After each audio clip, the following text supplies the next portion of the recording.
சர்வதேச சந்தையில் முதலீட்டாளர்கள் தங்கத்தில் முதலீடு செய்ய துவங்கியதே விலை உயர்வுக்கு காரணம் என்று தங்க நகை வியாபாரிகள் தெரிவித்துள்ளனர். வரும் நாட்களில் தங்கத்தின் விலை மேலும் அதிகரிக்கக்கூடும் என்றும் அவர்கள் தெரிவித்துள்ளனர்.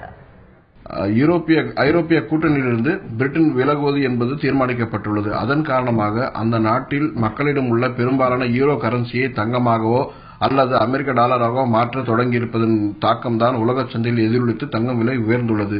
அந்த விலை உயர்வு இந்திய சந்தைகளில் பெருமளவில் தாக்கத்தை ஏற்படுத்தியுள்ளது. அதேபோல அமெரிக்க டாலருக்கு எதிரான இந்திய ரூபாயுடைய மதிப்பு வீழ்ச்சி கூட தங்கம் விலை உயர்வதற்கு ஒரு முக்கிய காரணமாக கருதப்படுகிறது.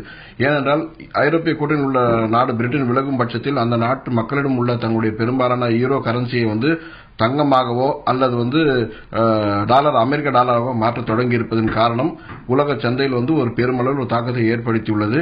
இது மேலும் தொடரும் பட்சத்தில் இனி வரும் காலங்களில் கூட பாத்தீங்கன்னா பெருமளவில் தங்கம் இன்னும் உயர்வதற்கான வாய்ப்புகள் உள்ளது. இந்த நிலையில் தங்கம் விலை உயர்வு காரணமாக கடுமையாக பாதிக்கப்பட்டுள்ளதாக முதலீட்டாளர்கள் தெரிவித்துள்ளார்கள். சுபகாரியங்களுக்கு வாங்கும் தங்கத்தின் அளவை பாதியாக குறைத்துள்ளதாகவும் வாடிக்கையாளர்கள் கூறியுள்ளனர். விலை ஏறதுனால கொஞ்சம் பாதிப்பு அதிகமா தான் இருக்கு. என்ன மாதிரி பாதிப்பு வருமா?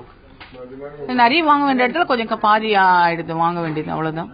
இப்ப நிறைய நகை போடுற இடத்துல எல்லாம் கம்மியா போட வேண்டிய சூழ்நிலை.